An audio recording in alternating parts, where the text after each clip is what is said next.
Hey guys, it's Anime Ball Z, and today we're going to be doing the first part of Why Raditz hit his head. Please like the video to help with the video's algorithm and subscribe.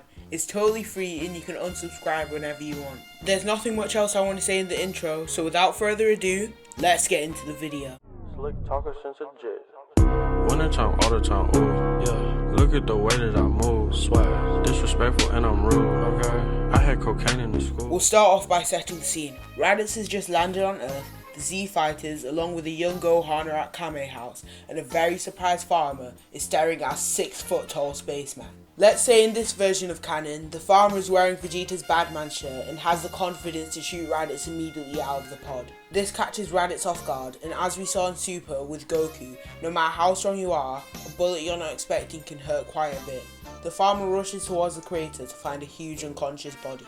He panicked, thinking he had killed the Saiyan, but he couldn't find an entrance point of the bullet, only a couple of faint scratches, and his armor was rising and falling, meaning he was alive enough to breathe. Goku and the gang had noticed the energy, which was much greater than anything they had ever seen, before it quickly lowered and somehow became purer. This confused them a lot, but because the immense threat a power level this big imposed, they were all inspired to act. Piccolo, angered by the fact that he was so far from completing his father's goal of taking over the Earth, jets off. Goku, as Earth's greatest defender, also rushes off to meet the potential threat.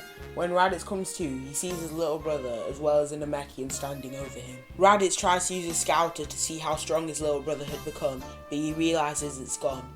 Piccolo had taken it off and moved it away but not destroyed it. He did this because it's quite obviously a communication device, but he had not destroyed it since Goku had claimed that Bulma might like it or something. Much to Goku's surprise, Raditz leaps up and hugs him tightly, saying, "Hello brother, I missed you." Goku's rather taken aback by this, but decides it wouldn't do any harm to take him back to Kame House, along with his pod and scouter. Bulma is amazed by the level of technology and instantly demands that they need to take these gadgets to Capsule Corp so that she can have a proper look at them. Raditz has sort of been swept up in the situation and is overwhelmed, but he doesn't see a reason to refuse. However, he warns Bulma about the Saiyans on the other side of the communication. Eventually, everyone arrives at Capsule Corp and they get the chance to exchange information and just catch up with the situation.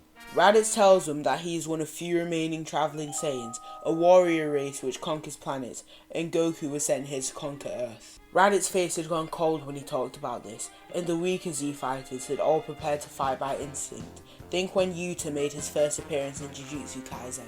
Raditz looked up and was shocked. He apologised for scaring them, before admitting he had had a sudden change in heart. Whilst this was very unlike the old him, he couldn't remember what had happened to inspire him to help the Earthlings, but he had a strong desire in his heart to protect the weak. The humans weren't happy to be called weak, but they could rest easy knowing that the immensely powerful being that had just shown up was on their team. Unfortunately, their relaxation is short-lived when Piccolo asked Raditz about the other two Saiyans he had mentioned earlier. The colour drains from Raditz's face when he is forced to say their names. Nappa and Vegeta, he paused. Both are multiple times stronger than me. Heck, they even have soldiers called Cybermen that are only a slight bit weaker than I. Piccolo, upon hearing this, looked around and sensed everyone's energy and shook his head. Goku asked Raditz if he could beat a Cyberman, when Raditz asked why he would know without his scouter. This inadvertently told Goku he couldn't sense energy or suppress it. Goku grins widely and asks Raditz to stay for a while to help him get stronger. Raditz is happy to hear this and says that he would talk to Nappa and Vegeta about it. Almost immediately after this, Bulma comes back out with Raditz's scouter and a much bigger version, an obvious imitation, but due to her not having access to space metal, she had to improvise a little bit. Raditz wore a scouter and started to communicate to his comrades over the intercom. "Hello Vegeta," he started. He told Vegeta about his decision to not pillage the planet, which confused the prince. When Raditz was asked for reasoning, he fumbled. Panicked, yet tired of being bullied by the higher class Saiyans, he could only muster up the real reason. Insanely loud booms of laughter sounded down the mic. "Did you hit your head or something?" Nappa says jokingly. Vegeta declares that they were coming to kill everything on that planet, including him if he was foolish enough to stay. Raditz ended the call, seething. He then read everyone's power level aloud, before telling them his, Nappa's and Vegeta's levels. I don't think we have canon confirmation Raditz knows this, but Queen knew Vegeta's, so I assume Raditz would know too. After this, he promptly destroyed his scouter. The stark difference in power between them and Vegeta astounded them.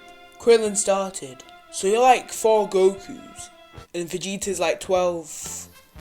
I never caught your name." The 6'3" spaceman replied, "The name's Raditz." We segue into the 1-year training arc. The group with Goku at its head goes up to ask Kami and Mr. Popo for training. However, upon sight of Raditz, Kami could tell that this was outside of his control. Kami only has a power level of 220, meaning Raditz is about 7 times stronger than him. However, he could think of one person more powerful than Raditz who could possibly help them. This person is known as King Kai. They use the Dragon Balls to send them there, and we're going to assume that Shenron can send them all there at once. Tien wanted to stay behind with Chaozu to protect the planet, but Kami assured them that him and Mr. Popo could take care of that, and so they go to King Kai's. They arrive, and immediately the gravity takes a huge effect. Raditz, who was a spacefarer, isn't as taken aback by this, as this was a natural condition of his own planet.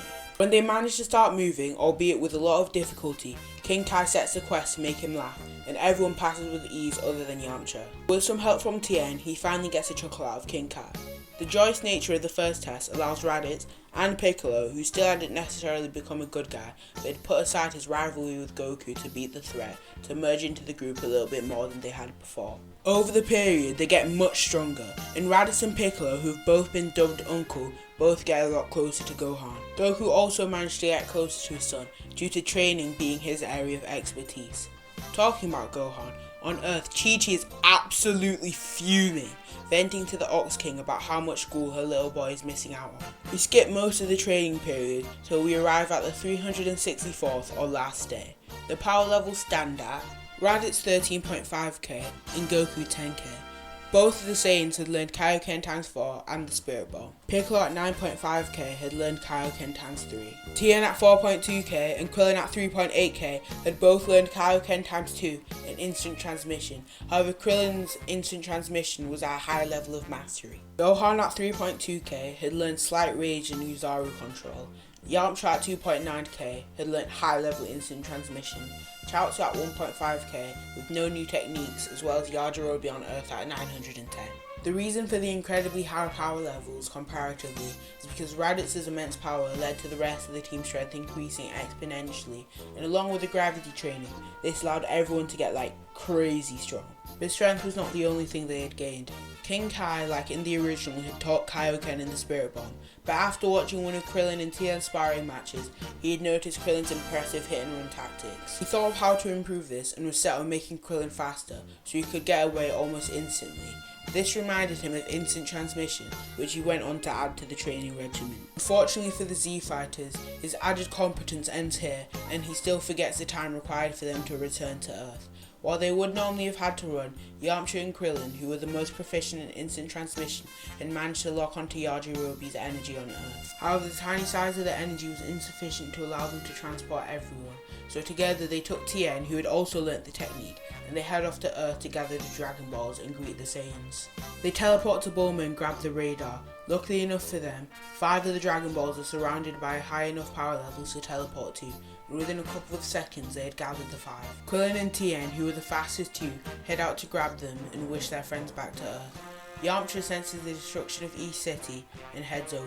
The threat of the Saiyans was now more immediate than ever. Yamcha, full of bluster, knowing his power level had increased massively, he leads the Saiyans over to a remote location. Yamcha begins to give a long-winded speech, yelling about how he was the saviour of Earth, before he's promptly shut up by a mouth beam from Nappa. Permanently. This sent chills down the spines of the Z warriors who were watching in through King Kai. The way they killed joyously disturbed them, but they had gathered the remaining orbs and were ready to make their wish. With a cool head, they wished that everyone on King Kai's planet other than King Kai, Gregory and Bubbles back to Earth. Vegeta and Nappa were confused by the black sky, but they knew it must be linked to the arrival of so many high power levels on the planet. Meet Vegeta and Nappa standing over Yamcha's corpse. Raditz yells out of them with his newfound confidence, refusing to be jerked around by them any longer. Your killing spree is over, and I will take revenge for every planet you've attacked. Prince. He spat out the last word with disgust. Vegeta was calm, yet Nappa was panicking, realizing half of the people there were more powerful than him. Vegeta noticed Nappa's panic and commanded him to snap out of it. The big brute regained his composure and sprouted a Cyberman, who removed from the battlefield rapidly, along with Nappa's recently gained calmness. Vegeta, disgusted by Nappa's shivering, decided to get some use out of him, throwing up a fake moon. Vegeta grabbed Nappa's head and turned it up forcefully. The now raging ape, at a power level of 40,000, looked down and saw another ape's foot. Then he looked up at Great Ape Gohan. Normally Gohan would have started raging out, but King Kai, along with many others, noticed Gohan's temperament over the 1 year and asked Piccolo, who agreed reluctantly, to help him meditate. Whilst he wasn't in perfect control of his Great Ape self, he recognises that Nappa is the enemy. The two Great Apes begin to clash, Nappa with a clear dominance over Gohan. The Great Apes, being the strongest two on the battlefield, led to everyone being driven away from it, if not to accidentally be stomped on. However, this left Vegeta to fight everyone else, and whilst his pride led him to believe that this was a feat he could accomplish, it most definitely wasn't. Luckily for the prince, the number of heads decreased as Piccolo and Krillin went off to help Gohan, who was being pretty badly beaten. Upon the sight of the bloody Great Ape, Piccolo decided to pull an ace out of his sleeve. That's right, Great Namekian Piccolo's here, looking down at Nappa. With this new addition, Nappa is being completely overwhelmed now, and he has no way to compete. Nappa begins to shrink into a corner with a guard up, before he begins to shrink, literally. He's confused when he comes into a humanoid form. He looks back to see his tail gone and a destructo disc flying past him. Krillin sends another disc his way, which misses. Nappa asks if that was supposed to hit him, laughing at the short baldy, before Krillin in a rage shouts, "Made you look!" Promptly, Piccolo finished Nappa off with an explosive demon wave. Just as they start to relax, Great Ape Gohan, who no longer has a target, starts to aim for general destruction. Whilst he is stomping around, Vegeta laughs at his lack of control, just what he'd expect from a lower class Saiyan. Piccolo and Krillin jump back. Piccolo calls out Vegeta, "Hey, you want to see something cool?" Before Vegeta could reply, Piccolo destroys his fake move. Krillin rushes to Gohan, picks him up and teleports to Chi-Chi and the Ox King, who were picking berries in the forest. Chi-Chi bursts out crying, hugging her son, before starting to yell at Krillin, who disappears almost immediately. Krillin, using instant transmission, arrives at Koran's tower, picks up some senzu beams, and arrives back on the battlefield, all within a couple of seconds. He gives the senzu to Piccolo, and then they fly over slowly to join the gang in facing Vegeta. Raditz had demanded a 1v1 and the two Saiyans were clashing. Vegeta hit Raditz with a roundhouse kick to the head, which sent him flying. Vegeta honed in on him and then kneed him in the gut before slamming him into the ground. Vegeta, floating above him, called him a pest before charging up a Gallic gun. Raditz jumps up, releasing a Saturday Crush, but Vegeta's might was too great. Until Raditz activated Kaioken ×2 and the pink beam doubled in size. The blast engulfed Vegeta and sent him flying. Raditz was tired, but proud. Unluckily for him, the fight wasn't over yet. Vegeta stumbled out of the beam, escaping its momentum, but furious. He threw up a second fake moon and transformed into an Uzaru. Raditz stared up at it to try and match the immense strength of an Uzaru, but even as a Great Ape himself, he couldn't match Vegeta's indomitable drive, especially without full control of the form. Vegeta used a surge of strength to push Raditz back, and he continued with his onslaught until Raditz fell over, about to land on the Z Fighters. Before the monkey was caught, or more accurately, thrown back onto his feet by Kaioken ×4 Goku. This made the Z Fighters realise that they were just in the other's way, and no one other than Piccolo could afford to hang around at the moment, as they had been totally eclipsed in power and were basically sitting ducks. Great Namekian Piccolo then makes his reappearance and a 3v1 commences. Vegeta stood no chance against three focused powers, even if they were all smaller than his own. Before long, the prince was battered and beaten. Piccolo shrunk back down and without much resistance removed Vegeta's tail. Vegeta's moon disappeared and both Raditz and Goku powered down.